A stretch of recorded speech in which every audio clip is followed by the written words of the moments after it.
इस प्रकार से युद्ध चल ही रहा था कि सूर्यदेव अस्त हो गए तथा प्राणों का संहार करने वाली रात्रि का आगमन हो गया। दोनों पक्ष के योद्धा बड़े भयंकर थे तथा अपनी अपनी विजय चाहते थे, अतः उनके मध्य रात्रि युद्ध होने लगा। दोनों पक्ष के मध्य घनघोर युद्ध मच गया। मारो मारो काटो काटो शब्दों से समस्त समर भूमि गुंजयमान हो गई और रक्त की नदियां बहने लगी। घायल होकर कराहते हुए राक्षसों तथा शस्त्रों से छत विक्षत हुए वानरों का आर्तनाद बड़ा भयंकर प्रतीत होने लगा। वानरों और राक्षसों का संहार करने वाली वह भयंकर रजनी काल रात्रि के समान समस्त प्राणियों के दुर्लभ हो गई थी। श्री रामचंद्र जी ने अग्निज्वाला के समान 6 भयानक बाणों से निमिष मात्र में दुधुर्ष वीर यज्ञशत्रु महापार्श्व महोदर महाकाय वज्रदस्त्र सुख और सारण को घायल कर दिया। वे 6 राक्षस श्री रामचंद्र जी के बाण समूहों से अपने मर्म स्थान में चोट खाने पर युद्ध छोड़कर भाग गए, इसलिए उनके प्राण बच गए और उनकी आयु शेष रह गई। महारथी श्री राम ने अग्नि शिखा के समान प्रज्वलित भयंकर बाणों द्वारा समस्त दिशाओं में प्रकाश कर दिया। उनके समक्ष जो भी राक्षस वीर आते थे वे उसी प्रकार से नष्ट होते जाते थे, जिस प्रकार से आग में पड़कर पतंगे जल जाते हैं। राक्षस सेना की यह दुर्दशा देखकर रावण के पुत्र मेघनाथ के तन बदन में आग लग गई। उसने शीघ्र ही नाग बाणों की फांस बनाकर राम लक्ष्मण दोनों को उसमें बांध लिया। नाग फांस में बंधने पर दोनों भाई मूर्छित हो गए। श्री राम के मूर्छित होकर पृथ्वी पर गिरते ही मेघनाथ ने हर्षोन्मत्त होकर दसों दिशाओं को गुंजाने वाली गर्जना की।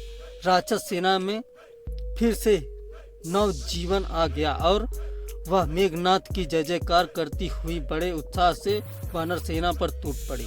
मेघनाथ उनके उत्साह को बढ़ाते हुए कह रहा था, जिनके कारण आज शोणित की सरिता बह रही है, वे ही दोनों भाई नाग फांस के बंधे पृथ्वी पर मूर्छित पड़े हैं। अब देव नर किन्नर किसी में इतनी सामर्थ्य नहीं है जो इन्हें नापास से मुक्त कर सके। अब युद्ध समाप्त हो गया, लंकापति की विजय हुई। इस प्रकार विजय घोषणा करता हुआ मेघनाथ लंका को लौट गया। राम लक्ष्मण के मूर्छित हो जाने के संपूर्ण वानर सेना में शोक छा गया। सुग्रीव अंगद हनुमान जामवंत आदि सभी में सेनध्वज किंकर्तव्यमी मूढ़ होकर दोनों भाइयों को घेर लेकर खड़े हो गए और इस विपत्ति से यात्राण पाने का उपाय खोजने लगे। तभी विभीषण ने उन्हें धैर्य बंधाते हुए कहा, हे वीरों, भयभीत होने की आवश्यकता नहीं है। यह नागपाश इन दोनों भाइयों का कुछ नहीं बिगाड़ सकती और ना वे मर ही सकते हैं। इसलिए तुम इनकी चिंता छोड़कर अपने अपने मोर्चों पर जाकर युद्ध करो। इन दोनों भाइयों को तुम मेरे ऊपर छोड़ दो। उधर जब रावण ने मेघनाथ के मुख से राम लक्ष्मण के नागपाश में बंधकर मूर्छित होने का समाचार सुना तो उसके हर्ष का पारावार न रहा। उसने सीता की रक्षा पर नियुक्त राक्षस नारियों को बुलाकर आदेश दिया, तुम लोग सीता को पुष्पक विमान पर चढ़ाकर युद्ध भूमि में ले जाओ और उन्हें ले जाकर राम लक्ष्मण को दिखाओ जो पृथ्वी पर मरे पड़े हैं।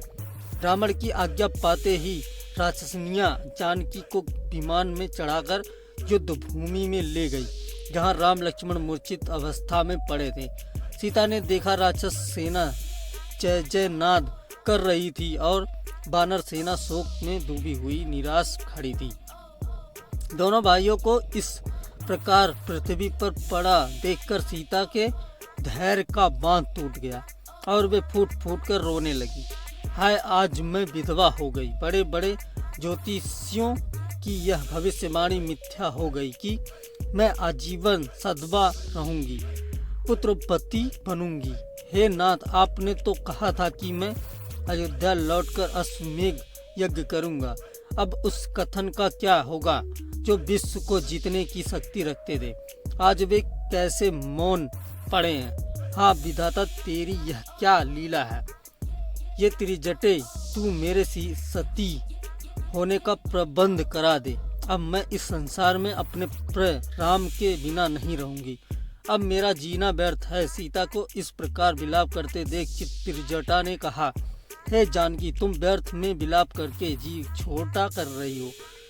मेरा विश्वास है राम लक्ष्मण दोनों जीवित हैं, केवल मूर्छित हो गए हैं। यह देखो, वानर सेना फिर युद्ध के लिए लौट रही है।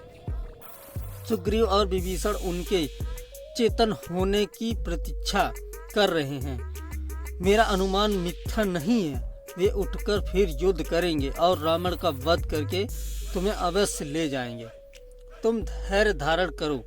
इस प्रकार सीता को समझा बुझाकर त्रिजटा सीता सहित विमान को पुनः अशोक वाटिका में ले आई। नागपास में बंधे राम और लक्ष्मण काफी देर तक भूमि पर पड़े रहे। तभी अकस्मात जोर से आंधी चलने लगी। आकाश में घने बादल छा गए। इतने में ही आकाश मार्ग से विनता का पुत्र गरुड़ उड़ता हुआ आया। उसने दोनों भाइयों के पास बैठकर उनके शरीर का स्पर्श किया। गरुड़ के स्पर्श करते ही समस्त नाग भयभीत होकर पृथ्वी में छिप गए। नागों के बंधन से मुक्त होने पर राम और लक्ष्मण ने अपने नेत्र खोले। उनके पीले पड़े हुए मुखमंडल पर नवीन आभा से चमकने लगे। चैतन्य होकर राम ने गरुड़ को धन्यवाद देते हुए कहा, हे बन तेज, तुम्हारे अनुग्रह से हम दोनों भाई इस बंधन से मुक्त हुए हैं। हम तुम्हारा कैसे आभार प्रदर्शन कर सकते हैं। राम की यह विनम्र वाणी सुनकर गरुड़ ने उत्तर दिया, हे राघव, मैं तुम्हारा मित्र हूँ। वन में विचरण करते हुए मैंने सुना था कि मेघनाथ ने तुम्हें इस नागवास में बांध लिया है, जिसे देवता, राक्षस, यक्ष, गंधर्व कोई भी न खोल सकते। इसलिए मैं मित्र धर्म के नाते यहाँ आ पहुँचा और मैंने तुम्हें नागपास से मुक्त करा दिया। भविष्य में अधिक सतर्क रहकर युद्ध करना, क्योंकि ये राक्षस बड़े कपटी तथा मायावी हैं।